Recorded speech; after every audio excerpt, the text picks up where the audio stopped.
Tinuntun ati nurani. Panglimbang 5 menit dina Jemuah Legi tanggal 31 Oktober taun 2020. Kapethik saka Injil Lukas bab 14 ayat 1 tekan ayat 6. Manungsa mono dudu wayang utawa robot kang tumindak rikala diubahake utawa diperintah. Manungsa kagaduhan ati nurani saengga bisa mbedakake endi kang becik lan endi kang ala. Kanthi migunakake ati nurani, manungsa nganakake pertimbangan sadurunge tumindak. Dening ati nurani, manungsa kacandhek anggone tumindak ala lan kajurung kasengkuyung kanggo terus tumindak becik.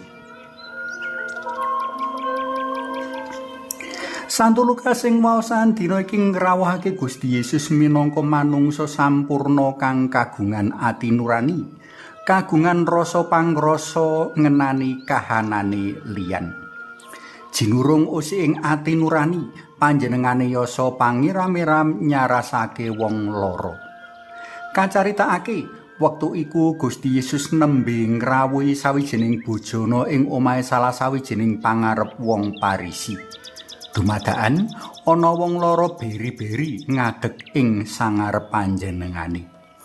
Wong mau ora ngucapake tembung sak kecap-kecapo, nyuwun disarasake uga ora. Nemahe kahanan kaya mengkono, ati nurani dalem dinudut kanggo tetulung.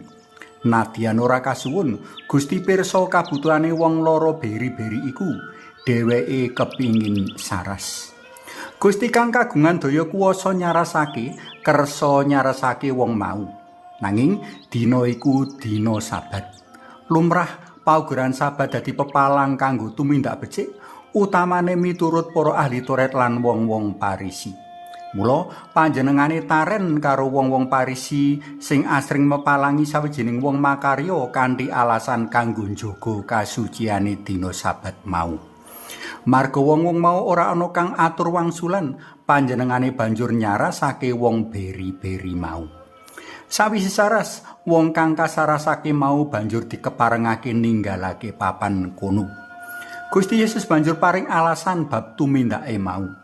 Menawa ing dina Sabat wong isih tandang gawe kanggo nyelametake anak utawa sapine kang keprosot jroning jurung sumur, apa meneh Allah